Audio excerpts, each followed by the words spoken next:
Hi guys, ഇന്നൊരു chicken കൊണ്ടാട്ടത്തിൻ്റെ റെസിപ്പിയാണ്. ആദ്യം കഴുകി വെച്ച ചിക്കനിലേക്ക് 1 സ്പൂൺ മുളക് പൊടിയും 1/4 സ്പൂൺ മഞ്ഞൾപ്പൊടി, 1 സ്പൂൺ മല്ലിപ്പൊടി, ആവശ്യത്തിനുള്ള ഉപ്പ്, കുറച്ച് ഇഞ്ചി വെളുത്തുള്ളി ചതച്ചത്, 1 സ്പൂൺ കോൺഫ്ലവർ, കുറച്ച് വിനാഗിരി എല്ലാം കൂടെ ചേർത്തിട്ട് നമുക്കിത് നല്ലപോലെ ഒന്ന് കുഴച്ചെടുക്കണം. ഇപ്പോൾ ചിക്കൻ നല്ലപോലെ മസാലയൊക്കെ തേച്ച് വെച്ചിട്ടുണ്ട്. ഇനി ഇതൊരു 10 മിനിറ്റ് കഴിഞ്ഞിട്ട് നമുക്ക് ഇതൊന്ന് വറുത്തെടുക്കണം. ചിക്കൻ വറുക്കാനായിട്ട് നമുക്ക് ഒരു പാനിൽ കുറച്ച് ഓയിൽ ഒഴിച്ചിട്ട് നല്ലപോലെ ചൂടായതിന് ശേഷം ചിക്കൻ ഇട്ട് കൊടുക്കണം. ചിക്കൻ എല്ലാം ഇട്ട് കൊടുത്തു കഴിഞ്ഞതിന് ശേഷം നമുക്കിത് നല്ലപോലെ ഒന്ന് മൊരിച്ചെടുക്കണം. ഇപ്പോൾ ചിക്കൻ നല്ലപോലെ വെന്ത് വന്നിട്ടുണ്ട്. ഇനി ഇതിൻ്റെ മറുഭാഗം നല്ലപോലെ ഒന്ന് മൊരിച്ചെടുക്കണം. ചിക്കനൊക്കെ നല്ലപോലെ മൊരിഞ്ഞ് വന്നിട്ടുണ്ട്.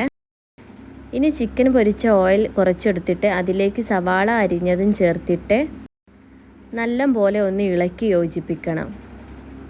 എന്നിട്ട് സവാള ഒരു ഗോൾഡൻ ബ്രൗൺ കളറാവുന്നത് വരെ നമുക്കൊന്ന് വഴറ്റിയെടുക്കാം.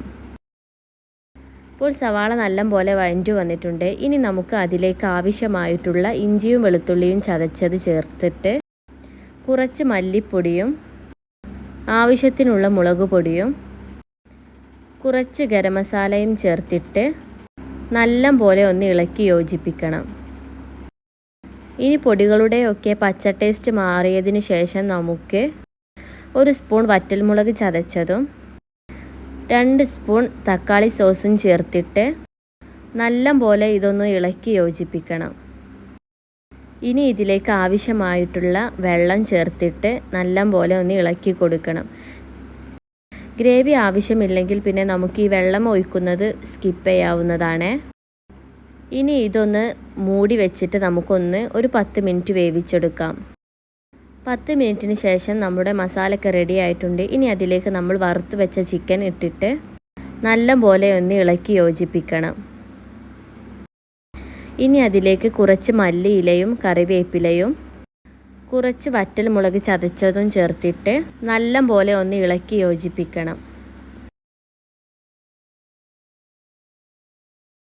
അതിനുശേഷം ചിക്കൻ 5 മിനിറ്റ് മൂടി വെച്ചിട്ടൊന്ന് വേവിച്ചെടുക്കാം.